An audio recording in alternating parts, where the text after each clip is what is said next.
Olá, meus irmãos e irmãs de Ideal Espírita, vocês que nos acompanham aqui na Web Rádio Cristo Consolador de São Paulo, muito obrigado mesmo pela sua companhia.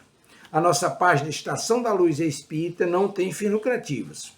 O objetivo é a divulgação da doutrina espírita e é por isso que reunimos aqui esse acervo de matérias espíritas, os livros da codificação, obras suplementares, entrevistas, palestras e outros trabalhos.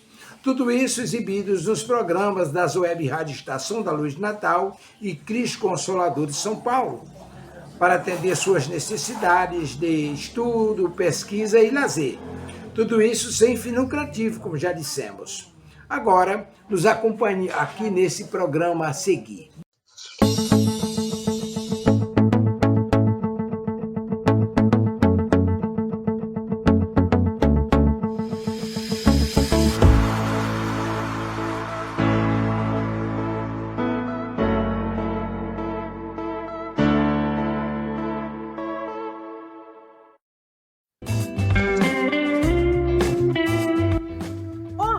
Você gostaria de fazer parte do Clube do Livro Espírita Amélie Poder? O clube é administrado pela Casa Espírita Servidores da Associação Amélie Poder de Estudo e Divulgação da Doutrina Espírita.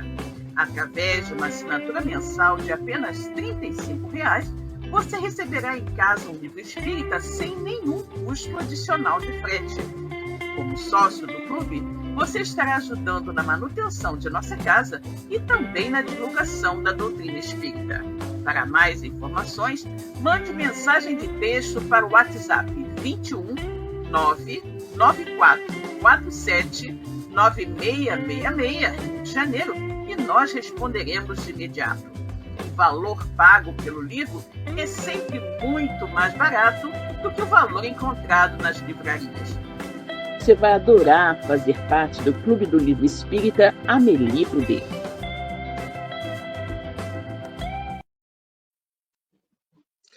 Muito boa noite a todos os nossos queridos ouvintes, nossos amigos internautas que nos acompanham aqui por mais essa transmissão do programa Espiritismo e Atualidade através da Web Rádio Cristo Consolador.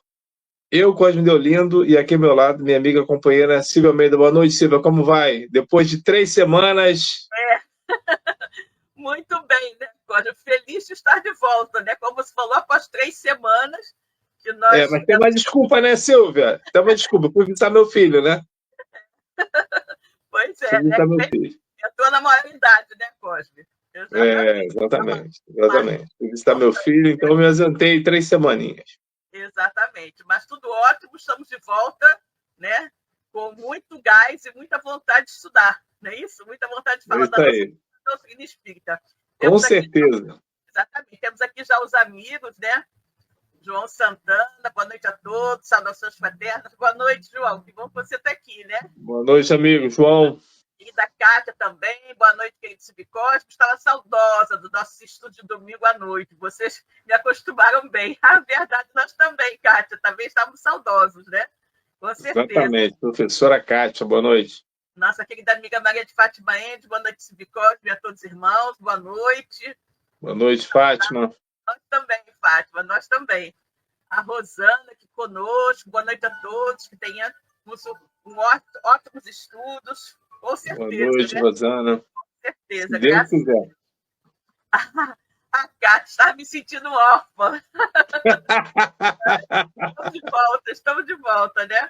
Nosso querido amigo Antônio Porto também. Boa noite, amados todos os irmãos. Desejo muitas vibrações com essa dupla amada. Obrigada, querido. Boa noite, Antônio. Um abraço, amigo. Muito carinho, né? Graças a Deus. Bom, pessoal, como nós sempre fazemos, né? Nós oramos, né? De nossos queridos amigos espirituais que nos auxiliem na realização de mais esse trabalhinho. Então, vou pedir ao meu querido amigo Cosme que faça por nós a prece de abertura do nosso programa da noite de hoje. Cosme, meu querido, por favor. Sim, vamos à nossa prece de abertura. Senhor Jesus, divino amigo, mestre querido, queremos te agradecer por mais a oportunidade de estarmos aqui reunidos em seu nome para mais esta apresentação deste programa Espiritismo e Atualidade. Possa aqui estar conosco os nossos amigos espirituais, os benfeitores dessa web rádio, Cristo Consolador, que todos eles possam nos intuir nas melhores vibrações e elucubrações que nós teremos aqui a respeito do assunto que iremos debater. E ao sairmos daqui, todos nós estejamos com os nossos corações mais solidários, fraternos, amigos e irmãos. E que possamos, Senhor, dividir as benesses que aqui nós recebemos com todos aqueles que encontrarmos pelos nossos caminhos. Os nossos amigos, os nossos parentes e também, Senhor, os nossos desafetos. Pois somos todos espíritos inferiores à procura da nossa elevação espiritual. Agradecemos mais uma vez por essa oportunidade. Que assim seja, graças a Deus. Graças a Deus, né? Vamos então agora à leitura de um trechinho, né, do Evangelho segundo o Espiritismo. E caiu para a nossa reflexão, capítulo 1, Não vim destruir a lei, instruções dos espíritos, a nova era. Deus é único e Moisés é o espírito que ele enviou a missão para torná-lo conhecido não só dos hebreus, como também dos povos pagãos. O povo hebreu foi um instrumento de que serviu Deus para se revelar por Moisés e pelos profetas. E as vicissitudes por que passou esse povo destinavam-se a chamar a atenção geral e a fazer cair o véu que ocultava aos homens a divindade. Os mandamentos de Deus, dados por intermédio de Moisés, contêm o germe da mais ampla moral cristã. Os comentários da Bíblia, porém, restringiam-lhe o sentido, porque, praticada em toda a sua pureza, não na teriam então compreendido. Mas nem por isso os 10 mandamentos de Deus deixavam de ser como um frontispício brilhante, qual farol destinado a clarear a estrada que a humanidade tinha de percorrer. A moral que Moisés ensinou era apropriada ao estado de adiantamento em que se encontravam os povos que ela se propunha regenerar. E esses povos semi-selvagens, quanto ao aperfeiçoamento da alma, não teriam compreendido se pudesse adorar a Deus de outro modo que não por meio de holocaustos, nem que se devesse perdoar ao inimigo. Notável do ponto de vista da matéria, e mesmo das artes e das ciências, a inteligência deles, muito atrasada, se achava em moralidade e não se houvera convertido sob o espírito de uma religião inteiramente espiritual. Era necessária uma representação semimaterial, qual a que apresentava então a religião hebraica. Os holocaustos lhes falavam aos sentidos, do mesmo modo que a ideia de Deus lhes falava ao espírito. Graças a Deus, né? Muito bem. Nosso texto, inclusive, né, aqui nos remete um pouco ao nosso assunto de hoje, né, Cosme? Nós Exatamente. Hoje, né, temos um assunto muito ligado justamente às revelações, né? As revelações que Deus enviou à humanidade, né? As 3 revelações. E qual é a nossa temática de hoje, Cosme? Hoje nós vamos falar sobre o Espiritismo, né, que é o cristianismo redivivo. É um assunto que, a princípio, parece que já está batido, mas ele é bem interessante quando a gente começa a buscar os primórdios, né, desse cristianismo, até dar na consequência do espiritismo. E a gente poderia até abordar aqui, Silva, que o cristianismo é oriundo também do judaísmo. A gente já até trabalhamos aqui um tema a esse respeito. Eu queria, para abrir aqui o nosso programa de hoje, para conversar com os amigos, que a gente tem que ter em mente que o espiritismo é oriundo do cristianismo. Na realidade, nós somos espíritas cristãos, né? Cristãos espíritas. E esse cristianismo, ele é oriundo de um judeu chamado Jesus. Jesus era judeu. Observava as leis, né? Conforme elas eram proclamadas, né? Dentro do seio judaico. Porém, Jesus, ele quebra todas as tradições a partir do momento que ele vem incluir, né, para a humanidade uma mensagem que é universal, e não apenas para um grupo, ou seja, segregando a mensagem divina apenas para um grupo.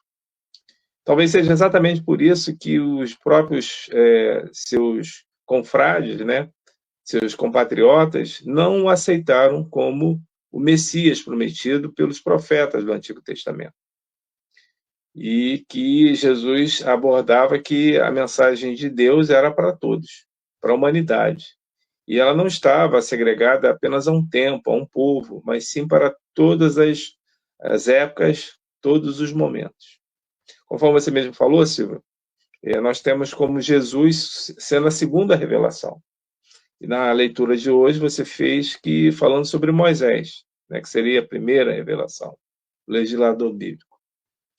É fato que quando a gente diz que o Espiritismo é o cristianismo redivivo, às vezes a gente passa por essa informação e a gente não se detém exatamente por que redivivo.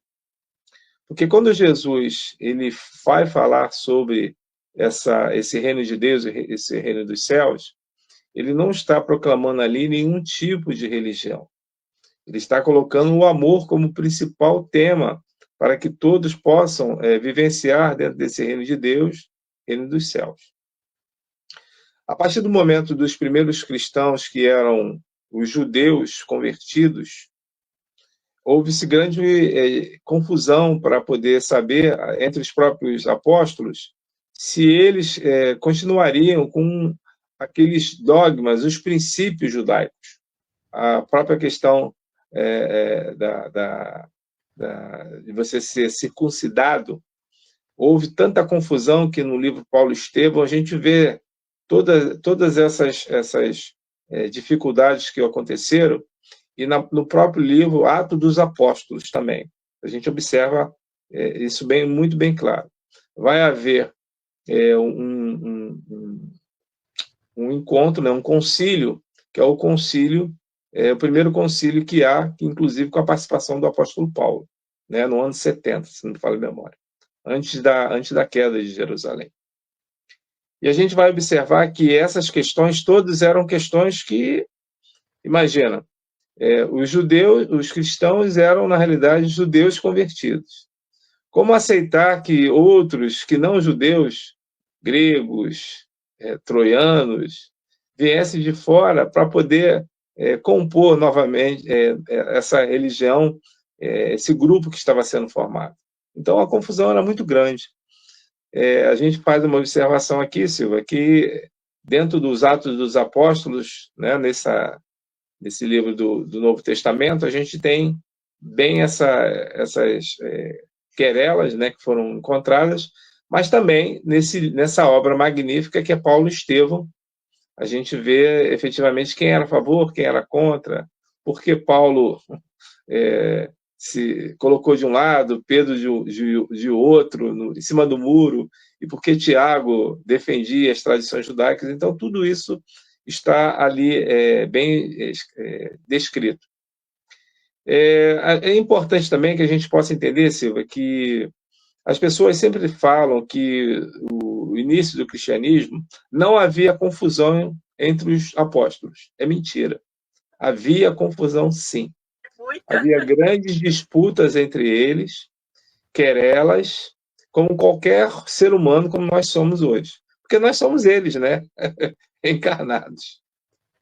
E essas situações, elas aconteciam também. Mas a gente ouve e escuta as pessoas comentarem: mas no início do cristianismo tudo era paz, tudo era tréguas, e não era isso. Esse concílio de Jerusalém é um concílio que demonstra que não era bem assim. Então não havia essa passividade, essa calmaria como as pessoas colocam. O cristianismo ele cresceu bastante, foi, de uma certa forma, perseguido em determinado momento.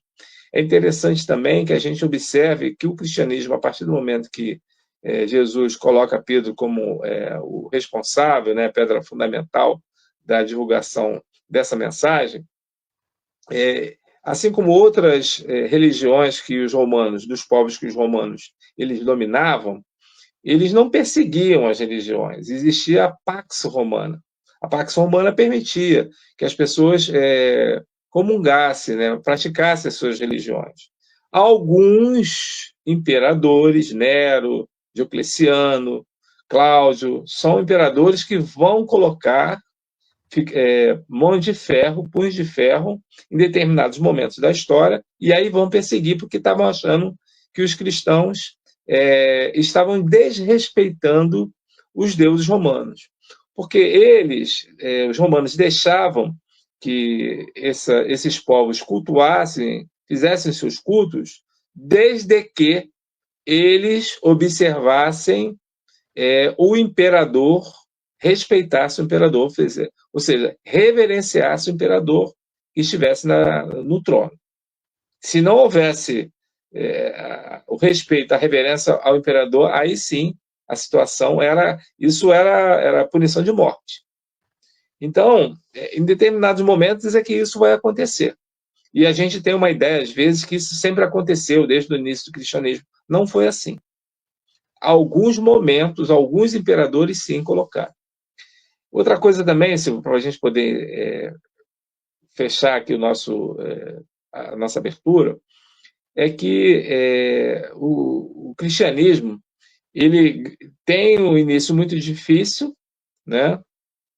Os cristãos perseguidos, e depois ele vai ascender bastante dentro do próprio mundo romano.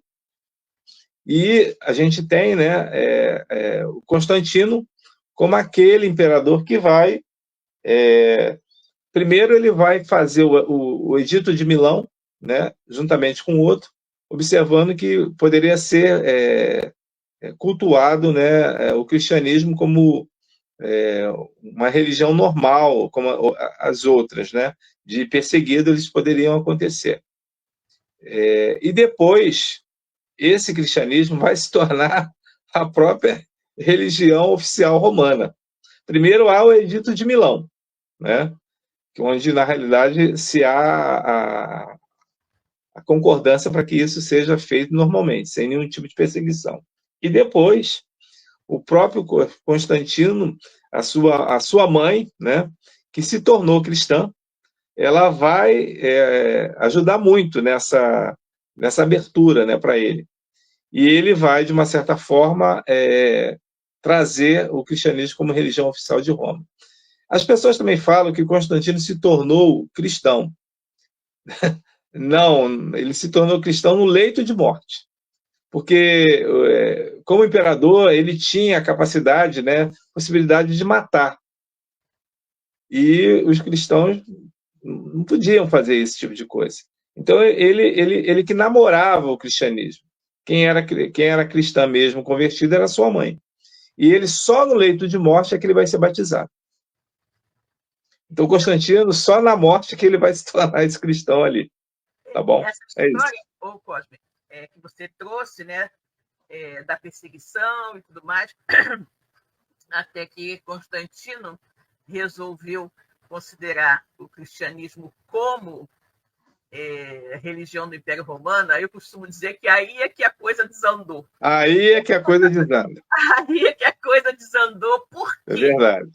Roma, extremamente orgulhosa, né? O Império, que dominava praticamente o mundo inteiro, orgulhosa, não poderia, né, ter para sua religião e ficar assim como estava, né, uma religião de humildade. A humildade que Jesus pregou desde o nascimento, né, ao nascer em um estábulo, em uma manjedoura, né?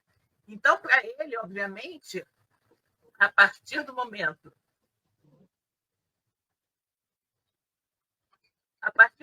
em que seria a religião do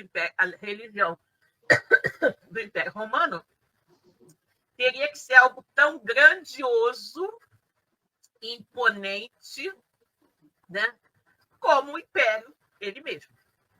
E aí começam a surgir, começam a se infiltrar no cristianismo, aquele cristianismo que não tinha ritos especiais, aquele cristianismo que não tinha hierarquia, né? Aquele cristianismo que primava pela simplicidade, né? Ele passou a ter todas essas coisas porque Roma efetivamente resolveu que seria cristã, né? Então, obviamente, teria que ter pompa e circunstância. Uma religião de um império como Roma não poderia ser simples, né? Não poderia ser humilde, não poderia ser pequenina, teria que ser grandiosa. E aí você passa a ter um chefe da igreja, né, que tem um manto, que tem um cetro, que tem uma coroa, que tem um anel importantíssimo, né? Você passa a ter toda uma hierarquia, e assim como você tinha o imperador, né, do Império Romano, você passa a ter um imperador da religião de Roma também, né? Então, aí é que a gente diz que a coisa desandou, porque enquanto os cristãos eles eram perseguidos, eles viviam efetivamente a mensagem do Cristo, né? Na sua simplicidade, na sua essência. A partir do momento em que Roma se coloca como cristã, ela vai deturpando toda essa simplicidade e a mensagem verdadeira, né? Que também tinha um outro problema que os romanos não gostavam, é porque o cristianismo pregava a igualdade, pregava que todos eram irmãos, que todos eram filhos do mesmo pai, né? Como eu, uma patrícia romana, vou me aceitar ser igual à minha serva escrava? Não. Então, isso também foi um grande problema, porque existiam romanos que haviam se convertido ao cristianismo, mas também existiam muitos romanos que odiavam o cristianismo justamente por essa visão de que não existia diferença entre os homens, que eram todos iguais, né? E quando Roma, obviamente, não via dessa maneira. E aí, quando Roma finalmente resolve, né? Quando Roma finalmente resolve se render, porque a Roma mesmo dizia, né? Quanto mais cristãos eu mato, mais eles se multiplicam. Então, quando você não pode vencer o inimigo, você se une a ele. Foi o que Constantino fez, efetivamente, né? Não tinha mais como matar cristão. O cristão brotava do chão a todo instante. Então, ele resolveu se unir, o que foi uma jogada também política, né? Foi uma jogada altamente política, e a partir daí as mudanças foram acontecendo, né? E aí, ao longo dos séculos, né, que antecederam a terceira revelação, a mensagem essencial do Cristo foi ficando cada vez mais apagada na sua essência, cada vez mais enterrada sob uma infinidade de dogmas criados pelo homem, de coisas que Jesus jamais falou, jamais disse que deveria acontecer, e aquilo foi ficando soterrado. E aí a temática do nosso estudo de hoje: o cristianismo redivivo. Mas o cristianismo, aquele cristianismo primitivo, aquele cristianismo na essência, aquele cristianismo que Jesus nos trouxe, de simplicidade, não é? Sem dogmas, sem rituais, sem paramentos, sem nada, né? Simplesmente uma mensagem de fraternidade, de amor, um código de ética, de conduta, de bom viver entre os homens. E esse, né, foi trazido na terceira revelação, que é o Espiritismo. Por isso nós vemos tanto, né, que as casas espíritas buscam ser locais muito simples, né, onde você não tem rituais, você não tem roupa especial para ir na casa espírita, para trabalhar na casa espírita, não existe hierarquia, não existe nada disso. Porque é justamente a tentativa de reviver o cristianismo na sua essência, né? Como Jesus nos trouxe. Exatamente, Silvia. E a gente tem com essa inserção de Roma, né, como religião oficial deles, toda uma dificuldade, né, para poder esse cristianismo ele voltar à sua pureza, porque, como você falou, era muito difícil. Roma era uma civilização muito avançada e muito poderosa. E olha que foi muito difícil tudo isso acontecer. Como você falou, por razões políticas, por razões que os imperadores, e não foi um só imperador que brigou, vários imperadores trabalharam contra o cristianismo, mas mesmo assim, como você falou, parece que brotava do chão. Ou seja, a mensagem ela era muito forte e ela fazia com que aquelas pessoas que sabiam, né, que pagavam com a vida em determinados momentos, e não desistiam disso. Então, foi algo realmente que ficou muito interessante, muito importante. Agora eu vejo também o seguinte, se a gente olhar assim de fora, o cristianismo só virou isso que é, né, atualmente, porque talvez seja exatamente graças a Roma. Porque se ele continuasse como sendo uma religião lá pequena, apenas sem as pessoas, aqueles judeus convertidos, que brigavam entre si como inimigos de fato, talvez nunca se expandisse tanto. E o Império poderoso, o Deus escreve certo por linhas tortas. O Império, por ser um império tão famoso, tão poderoso, ele acabou transmitindo isso para todos os lugares que tinha Império. Porque o Roma não estava apenas na Itália, né? Não existia Itália. Não estava apenas em Roma, mas estava em todos os lugares em que eles venciam as batalhas, aqueles povos, e colocavam seus postos avançados.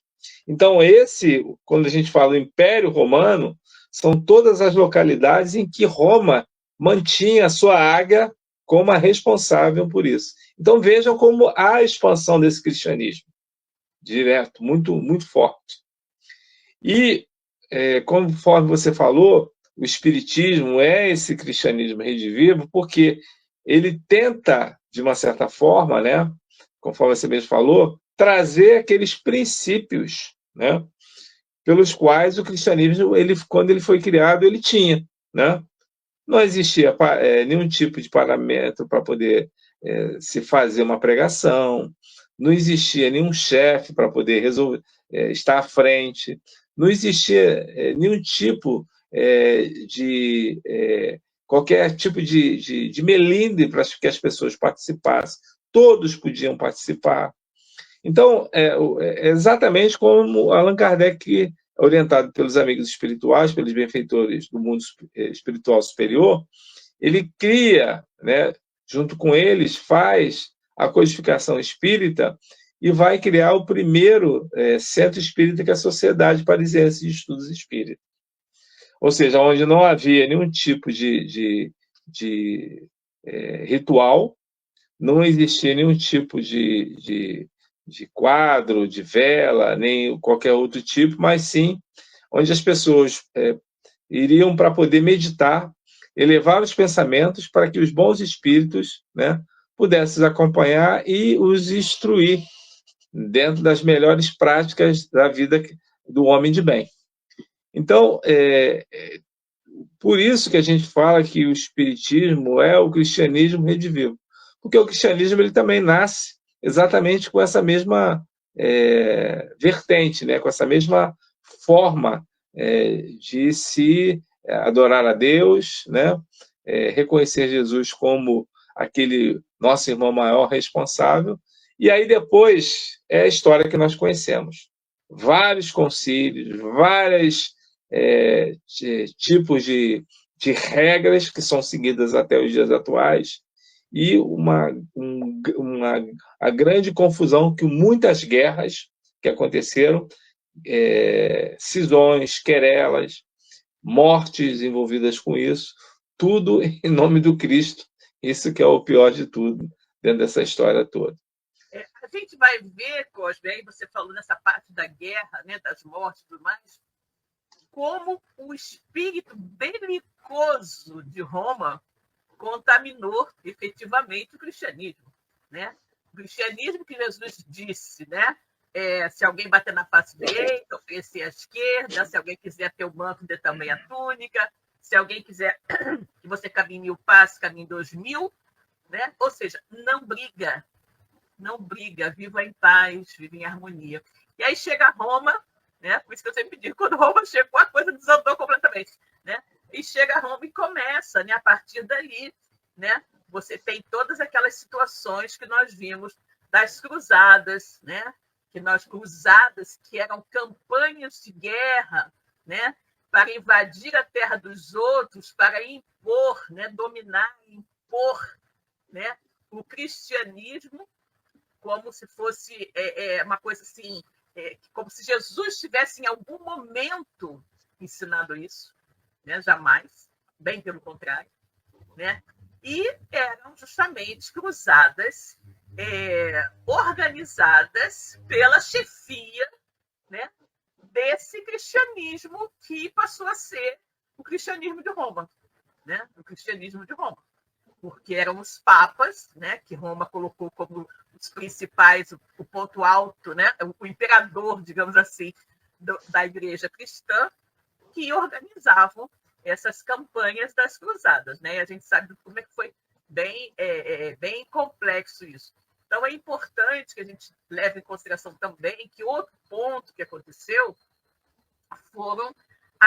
foi a construção de templos enormes, gigantescos, suntuosos, né? Onde era feito o culto, né? O culto cristão, onde era feito, então, com muito ouro, né? Com muita suntuosidade, toda aquela coisa, porque, afinal de contas, aquela era a religião do Império Romano.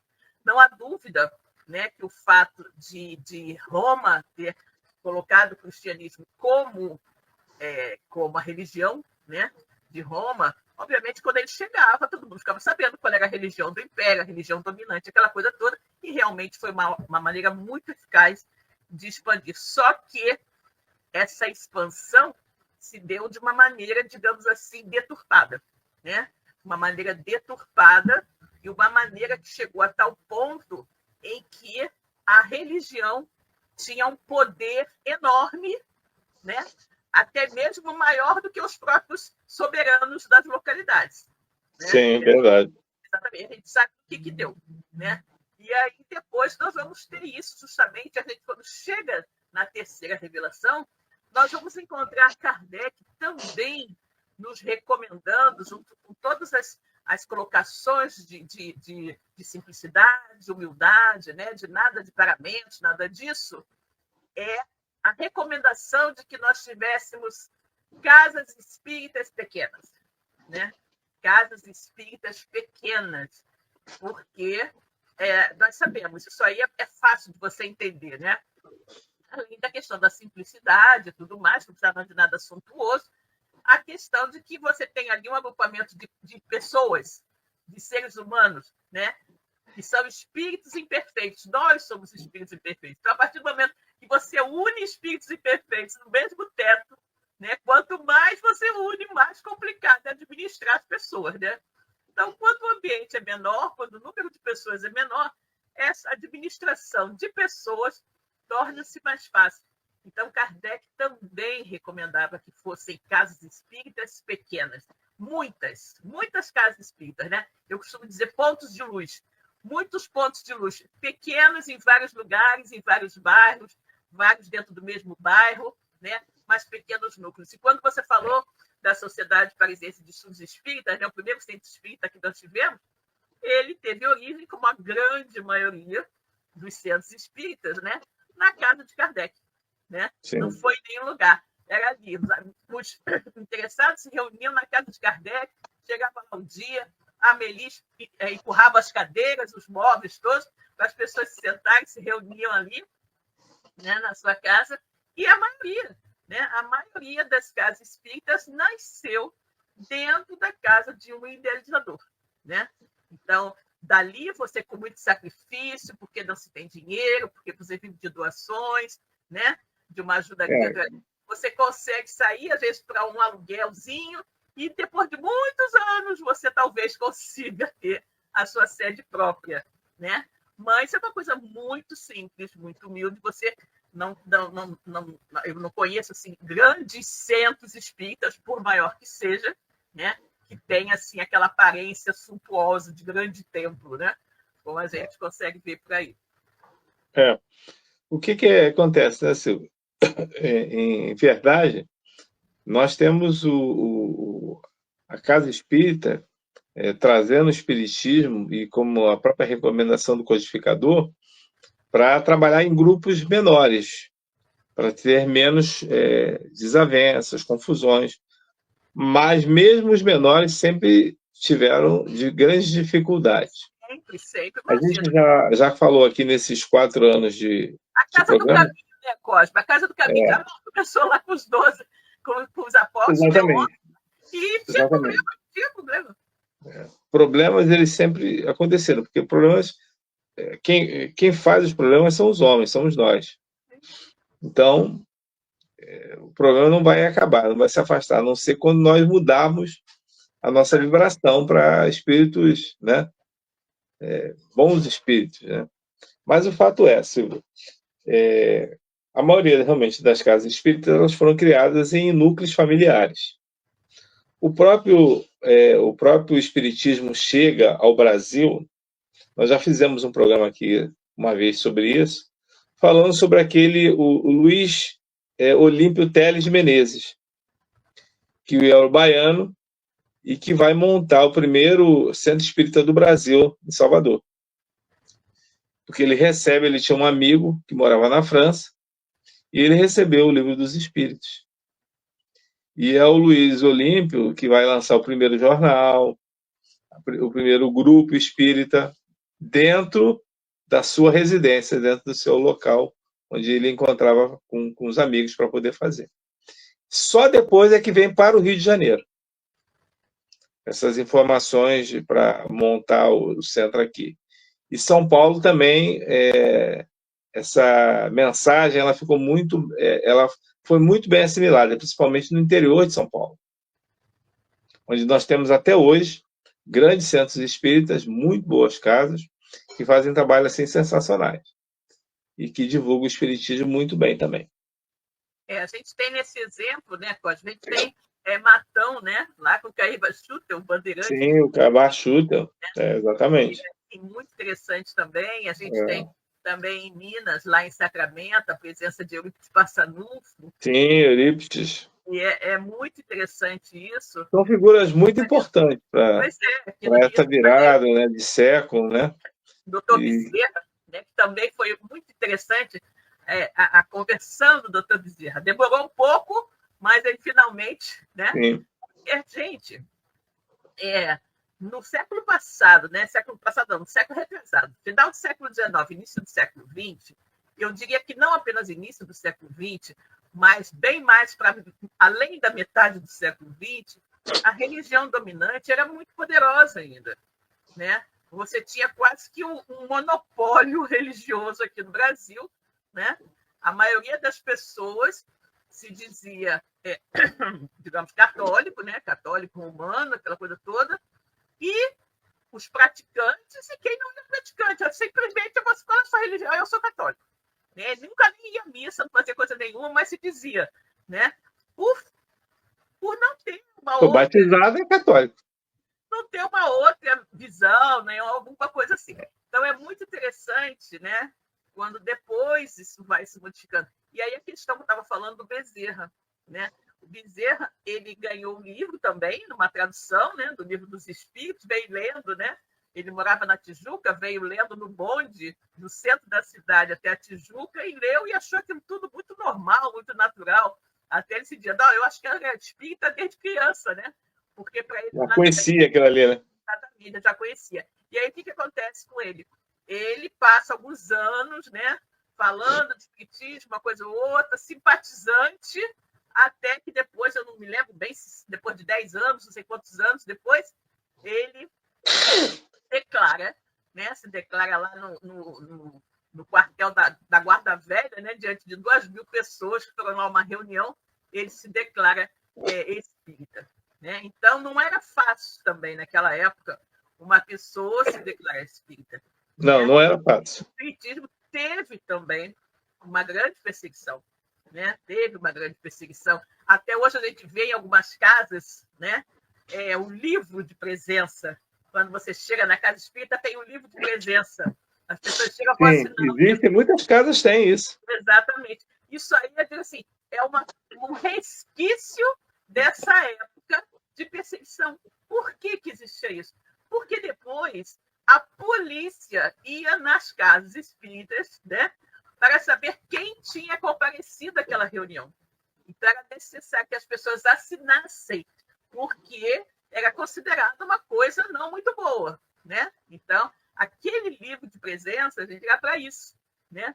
E, às vezes, ainda hoje, você pode... Não sei se ainda mantém, mas eu fui fazer palestra no SERJ, né? E lá também tem esse livro de presença. Eu acho que acabou virando, né? uma tradição, hoje não existe mais nenhuma necessidade de ter esse livro e tal. Foi uma exigência, né? Porque ser espírita não era uma coisa bem vista, né? As pessoas. Sim. O Antônio está dizendo aqui duas coisas, né? Ele está Pode falar. Vejamos aqui, está dizendo que ainda bem que naquela época não existia o livro Aconteceu na Casa Espírita. Isso quando a gente estava falando das desavenças que existiam também entre os apóstolos, né? No início do cristianismo e tudo mais. Aí o Antônio está falando. E ele diz que no Grupo Espírita André Luiz, da Tijuca, tem esse livro. Exatamente, várias casas ainda conservam esse livro, né? Várias casas ainda conservam. E eu diria que é o mais assim, uma espécie de tradução, né? Porque essas casas mais antigas, né, que pegaram aquele período, eu acho que anos 40, 50, onde havia uma perseguição maior, né? Um controle maior com relação aos cultos espíritas, que esses livros eram exigidos, né? Quando você vai numa casa mais antiga, normalmente tem isso, as pessoas não se desligaram dessa coisa. As pessoas eram fichadas, né? Exatamente. Todo mundo era fichado, porque afinal de contas, ser espírita não era coisa boa, não, né? A fulana é espírita, não é boa coisa, então, né?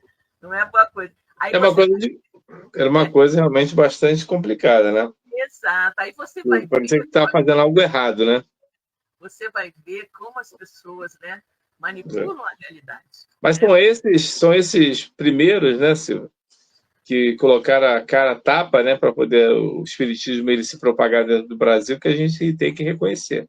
Com certeza. Essas ações foram muito corajosas, né? Pioneiros, exatamente. Mesmo sabendo de toda a dificuldade, né, as pessoas elas não desistiram. Exatamente, exatamente. E é muito interessante isso, como, né, as pessoas elas transformam a realidade, né? Você veja, o que é que se faz numa casa espírita? Nós falamos de Jesus, nós falamos de amor, nós falamos de fraternidade, de união, né? E só isso era e é o nosso objetivo, né? A transformação do homem, a transformação e os princípios do espiritismo, né? São aqueles princípios que o cristianismo também já, lá no início, ele trabalhou também um pouco isso, né?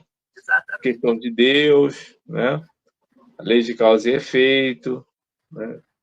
A reencarnação que já esteve dentro desse processo da religião dominante, mas foi retirado, a gente sabe muito bem disso. Né? Jesus falou, né?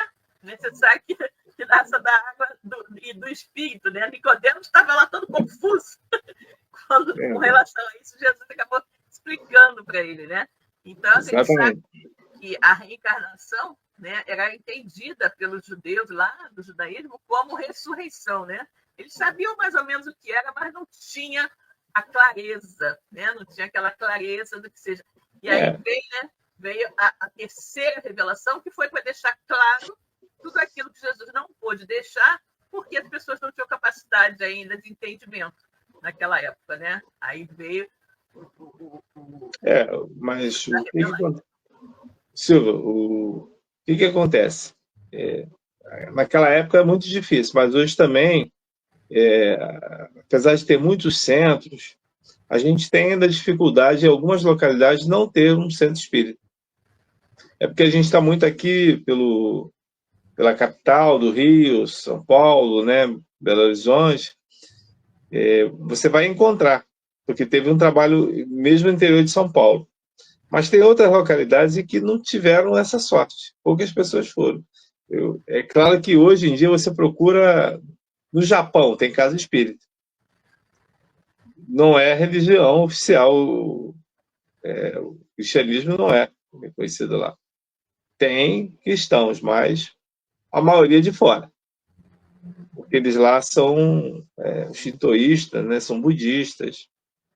E eles pregam de uma maneira diferente de nós cristãos.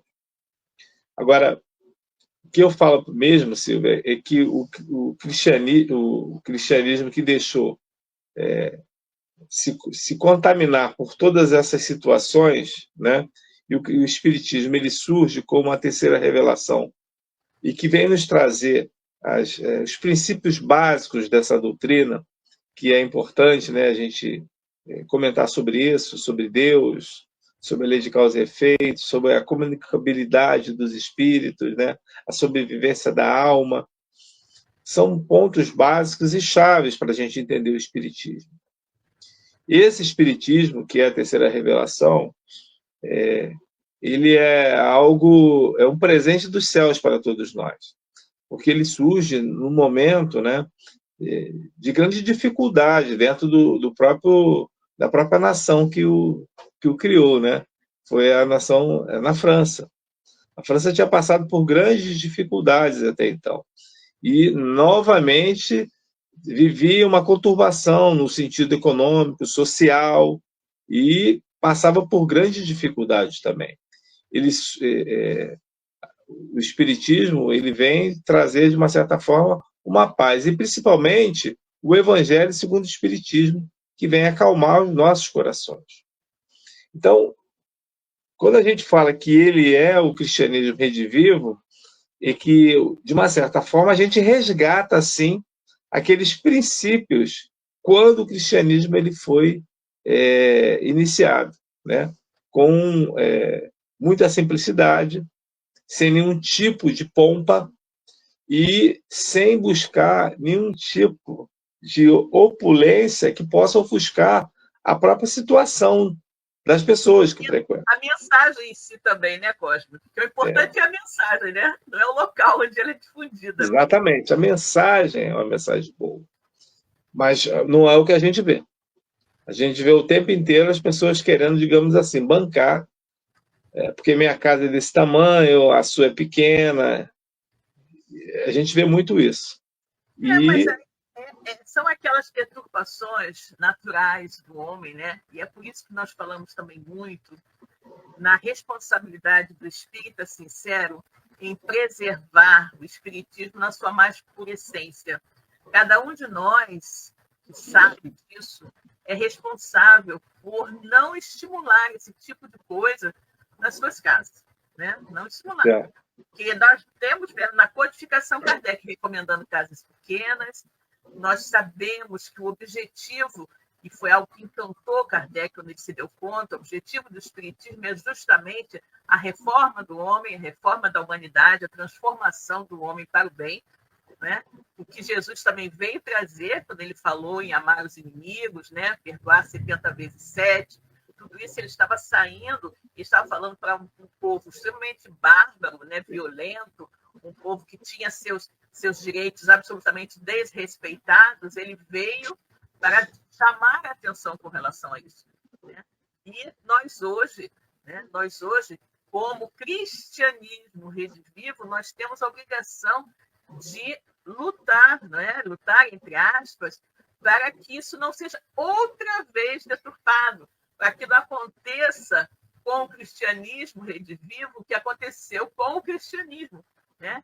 Que é ser assim, deturpado, atropelado por uma série de coisas, né? Que foram sendo enxertadas no cristianismo ao longo dos séculos. A gente tem que ter muito cuidado com relação a isso. Porque o que acontece? Né? Nós somos seres humanos, né? Falíveis, cheios de defeitos. Sim. E a maioria é advindo, né? Originário da religião dominante. Então, às vezes, a pessoa tem aquela tendência a querer ver na casa espírita, né, as coisas que via na sua religião de origem. E aí ela começa com aquela situação, aí bota uma imagem aqui, uma outra coisinha ali, daqui a pouco você vai ver que tem gente fazendo sinal da cruz diante do Kardec, coisas estranhas que a gente vai observando por aí. Então, a gente tem que ter muito cuidado com isso, não abrir brechas, né? Não abrir brechas. Não, a ideia não é ofender ninguém, nem dizer que é melhor, que a outra é pior. Exatamente. É respeitar. É respeitar, né? O espiritismo não tem essas coisas. O espiritismo não tem hierarquia, o espiritismo não tem rituais, o espiritismo não tem roupas especiais. Algumas pessoas acham que para ir na casa espírita tem que ir vestido de branco. Não existe nada disso, né? Não existe nada disso.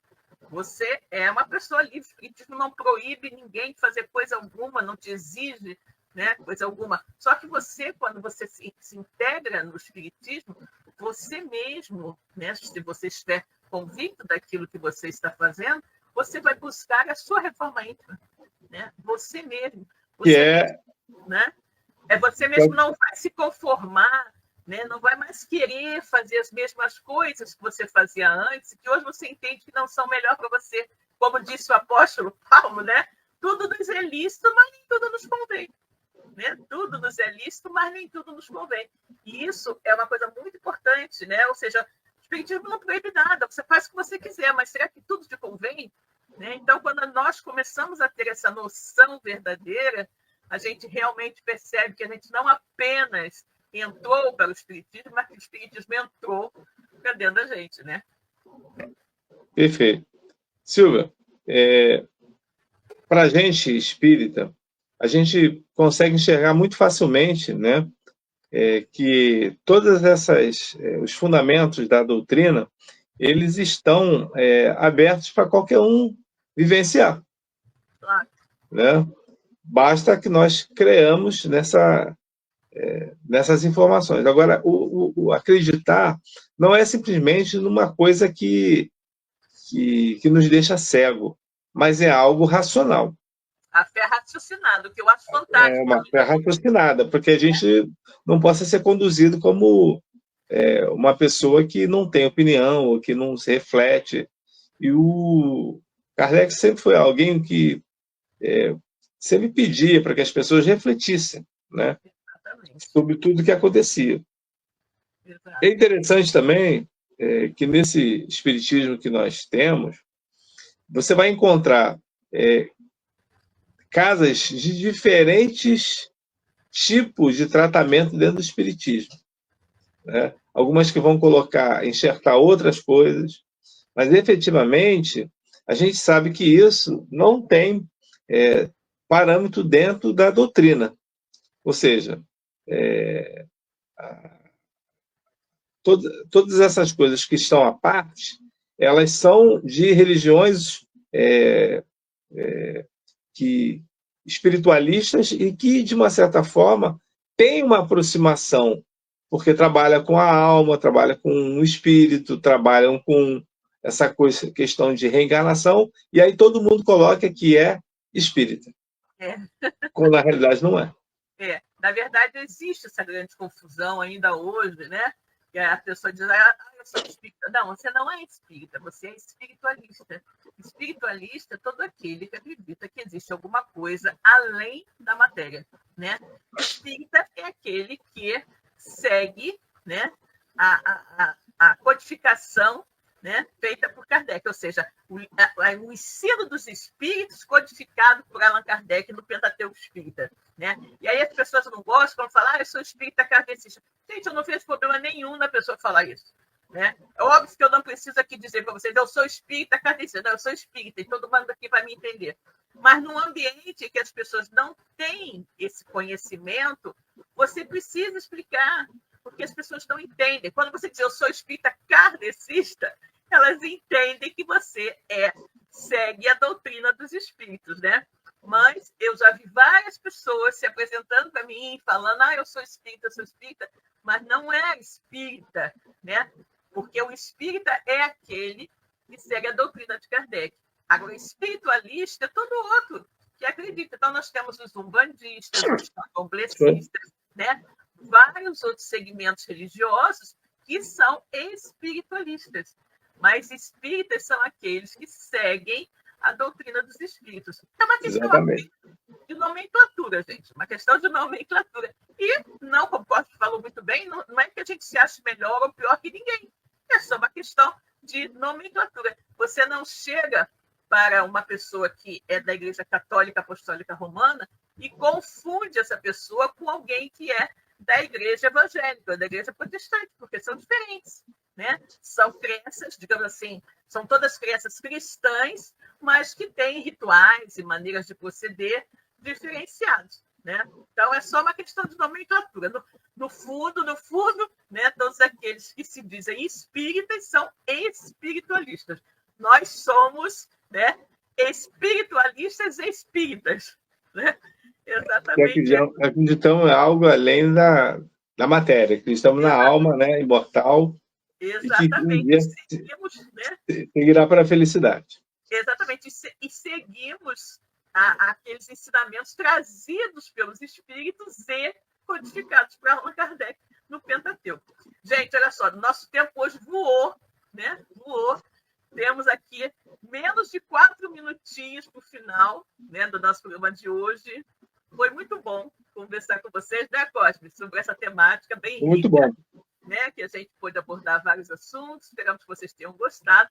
E agora vamos fazer a nossa prece, né? Agradecendo a Deus por tudo que pudemos receber na noite de hoje e por, principalmente, estarmos de volta, né? Depois dessas 3 semanas de ausência.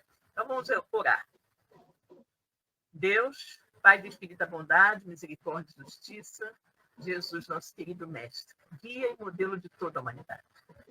Queridos amigos espirituais, mentores da nossa Web Rádio Cristo Consolador, estão sempre aqui conosco para nos orientar, nos intuir e nos auxiliar na realização dos nossos programas.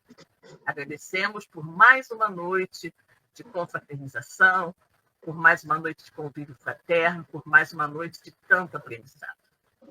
Nós possamos ter uma semana que se inicia hoje de muita paz, de muita tranquilidade, e que todos possamos estar aqui reunidos no próximo domingo para mais um programa de Espiritismo e Atualidade.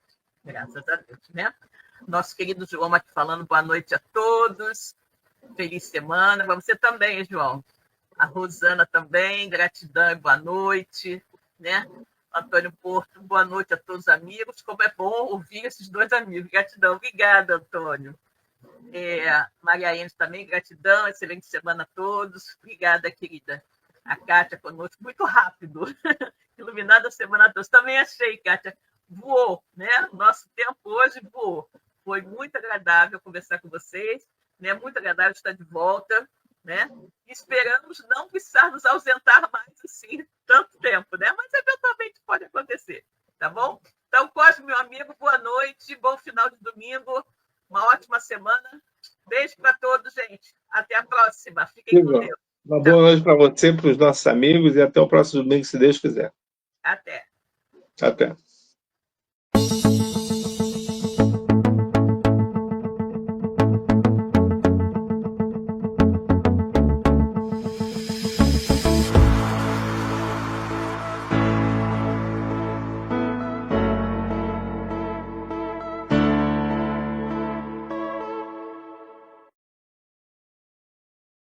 Chegamos ao final do nosso programa. Muito obrigado por ter nos acompanhado nesse trabalho e aguardo você na próxima atração.